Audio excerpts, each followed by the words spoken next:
আসসালামু আলাইকুম। আশা করি আল্লাহর রহমতে প্রত্যেকে অনেক ভালো আছেন এবং সুস্থ আছেন। তো আজকের ভিডিওতে বেসিক্যালি কোনো এয়ারড্রপ প্রজেক্ট নিয়ে কথা বলবো না। আজকের ভিডিওতে আপনাদেরকে 5টা লো ক্যাপিটালের টোকেন সাজেস্ট করব। যে 5টা টোকেন আপনি যদি এখন কিনে রাখেন তাহলে ফিউচারে প্রত্যেকটা টোকেন থেকে ভালো একটা রিটার্ন পাবেন। তো দেখুন, আমি মূলত আমাদের টেলিগ্রাম চ্যানেলে আজ থেকে প্রায় 4.5 মাস আগে 10টা টোকেন সাজেস্ট করেছিলাম। তো এখানে দেখেন আমি কিছু টোকেনের নাম বললাম, বর্তমানে এই টোকেন কিনে ভবিষ্যতের জন্য হোল্ড করতে পারেন। সর্বপ্রথম টোকেন হলো XLM, যে টোকেনটার কারেন্ট প্রাইস ছিল 9 সেন্ট করে, আর যে টোকেনটা আপনার 57 সেন্ট পর্যন্ত হিট করেছিল। তো বুঝতে পারছেন, 9 সেন্টে টোকেনটা বাই করে 57 সেন্টে অনেকে কিন্তু টোকেনটা সেল দিতে পারছে। বর্তমানে এক একটা XLM টোকেনের প্রাইস 46 সেন্ট করে। দ্বিতীয় নম্বর টোকেন ছিল MNT, যেটার কারেন্ট প্রাইস ছিল 58 সেন্ট এবং সেল টার্গেট দিয়েছিলাম $1, যে টোকেনটা কিন্তু $1.53 পর্যন্ত হিট করেছিল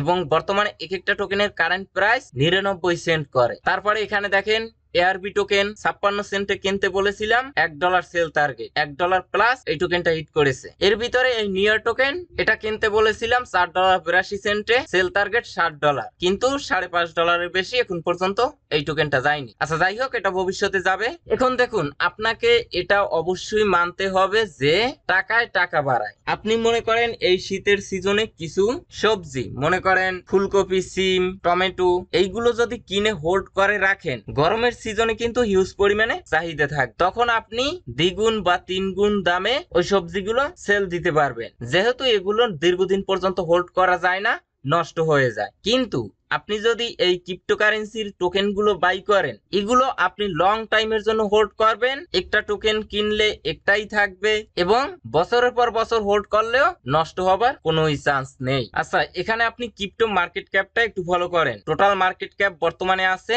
3.71 ট্রিলিয়ন। এখানে আমি যদি 1 বছরের গ্রাফটা দেখাই, তো দেখেন এই যে র্যালিটা, এটা কিন্তু আস্তে আস্তে উপরের দিকেই যাচ্ছে, যার কারণে প্রত্যেকটা টোকেন ডে বাই ডে কিন্তু দাম বাড়ছে। আজ থেকে 5 বছর আগে যে টোকেন আপনি $2 দাম দেখছেন, ওই টোকেন এখন কিন্তু $5, এবং 10 বছর আগে ওই টোকেনের দাম ছিল কিন্তু 50 সেন্ট। এইভাবে করে বর্তমানে আপনি যে সমস্ত টোকেনের দাম দেখছেন, 2030 সালে গিয়ে প্রত্যেকটা টোকেন কয়েক গুণ দাম বেড়ে যাবে। এটার কারণ কি? এই মার্কেট ক্যাপ কিন্তু আস্তে আস্তে বৃদ্ধি পাচ্ছে, আর এই মার্কেট ক্যাপ যত বাড়তে থাকবে, এই কয়েনের দামগুলোও কিন্তু বাড়তে থাকবে। আর এটা বাড়ার কারণ একটাই, 5 বছর আগে মনে করেন ক্রিপ্টোকারেন্সির নাম শুনছে 5 জনে, আর এখন এসে নাম শুনছে 500 জনে। তাহলে তাদের ভিতর থেকে অনেকে কিন্তু এই ক্রিপ্টোকারেন্সিতে ইনভলভ হয়েছে এবং তারা কিন্তু বিভিন্ন টোকেনে এখানে ইনভেস্ট করেছে, যার কারণে এই মার্কেট ক্যাপটা বেড়ে যাচ্ছে। তো 5 বছর পরে এই ক্রিপ্টো সম্পর্কে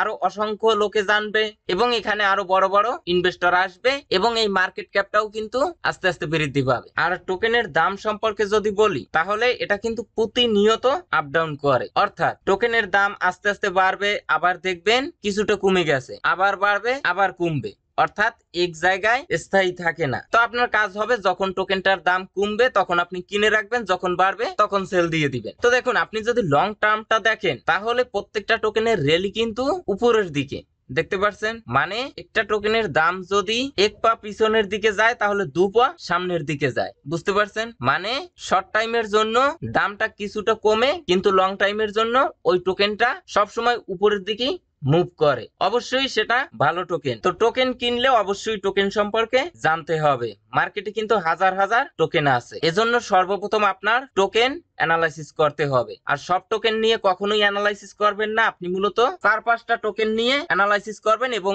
ওই টোকেনগুলোর ডাটা সবসময় আপনি মুখস্থ রাখবেন। আচ্ছা যাই হোক, বিস্তারিতভাবে যদি আরো কিছু জানার থাকে, তাহলে আমাদের চ্যানেলের এই ভিডিওটা দেখে নিবেন। 34 মিনিটের একটা ভিডিও, যেখানে ডিপলি ভাবে আলোচনা করেছি। তো আমাদের লিস্টের আজকের প্রথম টোকেন এখানে TRX, যেটা দেখেন 10 নম্বর পজিশনে বর্তমানে রয়েছে কয়েন মার্কেট ক্যাপে। তো এই টোকেনটা কিন্তু ট্রন ব্লকচেনের মেইন টোকেন, অর্থাৎ এই টোকেনটার কিন্তু ইউজ কেস আছে। এই টোকেনটার বর্তমান কারেন্ট প্রাইস আছে 24 সেন্ট এবং এই টোকেনটা আপনার 2 মাস আগে অল টাইম হাই অ্যাচিভ করছে 44 সেন্ট। তো বর্তমানে অল টাইম হাই থেকে 45% ডাউনে আছে এবং এই টোকেনের বর্তমান মার্কেট ক্যাপ আছে 20.69 বিলিয়ন। তো আপনারা চাইলে আপনার পোর্টফোলিওতে এই টোকেনটাও কিছু বাই করে রাখতে পারেন। যখন দেখবেন এই টোকেনের প্রাইস আপনার 22 সেন্টের কাছাকাছি চলে আসছে, তখন আপনি এই টোকেনের পর ফার্স্ট এন্ট্রি নিতে পারেন এবং অনায়াসে এই টোকেনটা আপনি 30 সেন্টে সেল দিতে পারবেন। এবং এই টোকেনটা আপনি যদি লং টাইমের জন্য হোল্ড করেন তাহলে অনায়াসে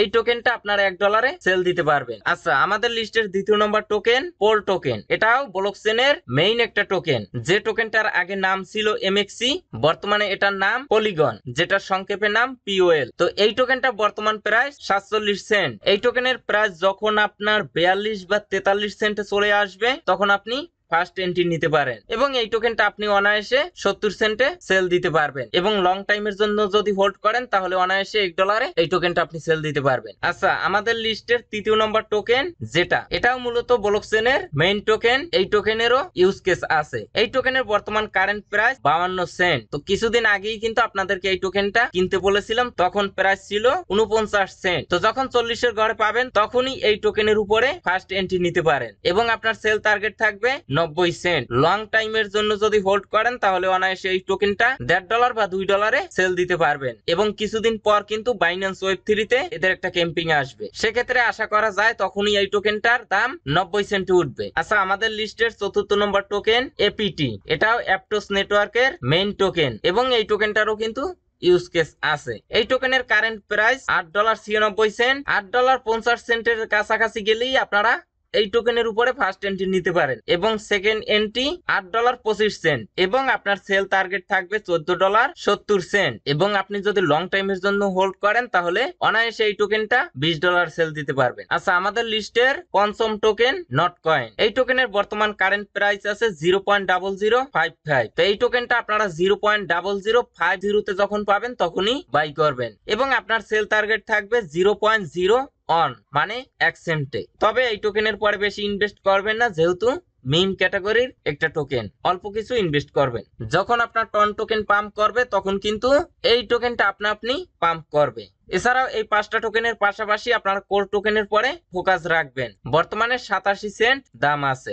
এটার দাম যখন সাইডের ঘরে দেখবেন তখনই আপনারা এই টোকেনটা কিনে রাখবেন এবং সেল টার্গেট থাকবে $1.5। লং টাইমের জন্য যদি হোল্ড করেন তাহলে ফিউচারে এই টোকেনটা $4-5 পর্যন্ত হিট করতে পারে। তারপরে দেখেন আরবিট্রাম। এই টোকেনের কারেন্ট প্রাইস আছে 73 সেন্ট। এই টোকেনের দিকেও একটু খেয়াল রাখবেন। এটাও যখন সাইডের ঘরে পাবেন তখন এই টোকেনটা কিছু কিনে রাখবেন এবং আপনার সেল টার্গেট থাকবে $1। এখন দেখুন, যে কয়টা টোকেন আপনাদেরকে কিনতে বলেছি এবং যে কয়টা টোকেনের প্রতি খেয়াল রাখতে বলেছি, প্রত্যেকটা কিন্তু স্ট্রং টোকেন। প্রত্যেকটা টোকেন থেকেই আপনি প্রফিট বুক করতে পারবেন। তবে হ্যাঁ, বারবার বলি, আমি একটা টোকেন কিনতে বললাম আর আপনি যে সেটা কিনবেন এরকম না। আগে নিজে টোকেন অ্যানালাইসিস করবেন, যদি ভালো মনে হয় তাহলেই আপনি টোকেনটা কিনবেন এবং সেটা সম্পূর্ণ নিজ দায়িত্বে। আমি শুধু আপনাদেরকে সাজেস্ট করলাম। এখন আপনি যদি এইরকম আলতু ফালতু কিছু টোকেন কিনেন, দেখেন যেগুলো শুধু ডাউনেই যাবে, যেগুলোর দাম কখনোই বাড়বে না। তারপরে এই একটা টোকেন দেখেন, এগুলোর দাম সবসময় নিচের দিকেই যাবে। আচ্ছা, সর্বশেষ কিছু কথা বলবো। তো দেখুন, টোকেন কেনার জন্য যে ফান্ড রাখবেন ওইটা মনে করবেন নেই, ওইটা নিয়ে আপনি সুযোগের অপেক্ষায় থাকবেন। যখন টোকেনটা বাই করার কাঙ্ক্ষিত প্রাইসের দামটা চলে আসবে তখনই আপনি টোকেনটা বাই করবেন। এজন্য যে সমস্ত টোকেন কিনবেন ওই সমস্ত টোকেনের দিকে নজর রাখবেন। যতক্ষণে সুযোগ আসবে না ততক্ষণ আপনি টোকেন বাই করবেন না। সেক্ষেত্রে মার্কেট ডাউনে গেলে আপনি কিন্তু আরো খুশি হবেন, কারণ আমি টোকেনটা বাই করতে পারবো। তারপরে যখন মার্কেটটা আবার আপ হবে তখনও কিন্তু আপনি খুশি হবেন, কারণ কি মার্কেট যত আপ হবে তত আমার প্রফিট হবে। অবশ্যই স্পট ট্রেড করতে হলে সর্বপ্রথম আপনাকে ধৈর্যের পরীক্ষা দিতে হবে। আমি যেভাবে বলেছি এইভাবে আপনারা যদি অ্যানালাইসিস করে টোকেনগুলো বাই করেন, এক সময় দেখবেন আপনার পোর্টফোলিও অনেকটাই গ্রো হয়ে গেছে, তখন আপনার ইনকামটাও অনেক ইনক্রিজ হবে। নতুন একটা টোকেন যদি মার্কেটে লিস্ট হয় তখন কিন্তু প্রাথমিক অবস্থায় সবাই চিনে জানে, মোটামুটি বেচা কিনে হয়। তারপরে কিন্তু ওই টোকেনটা নিচের দিকে চলে যায়, অনেকে চিনেও না জানেও না। তারপরে আবার নতুন একটা টোকেন আসে, তখন ওইটার বেচা কিনে হয়। এটাই মূলত মার্কেট ডিমান্ড। এক এক সময় এক একটা টোকেন কিন্তু ট্রেন্ডিং এ থাকে। তো আশা করি সম্পূর্ণ বিষয়টা ক্লিয়ার ভাবে বুঝতে পারছেন। তারপরে যদি বুঝতে কোনো সমস্যা হয় তাহলে কমেন্ট অবশ্যই জানাবেন, 100% আনসার দেওয়ার চেষ্টা করব। তো আজকের ভিডিওটা পর্যন্ত, সবাই ভালো থাকবেন, সুস্থ থাকবেন, আল্লাহ হাফেজ।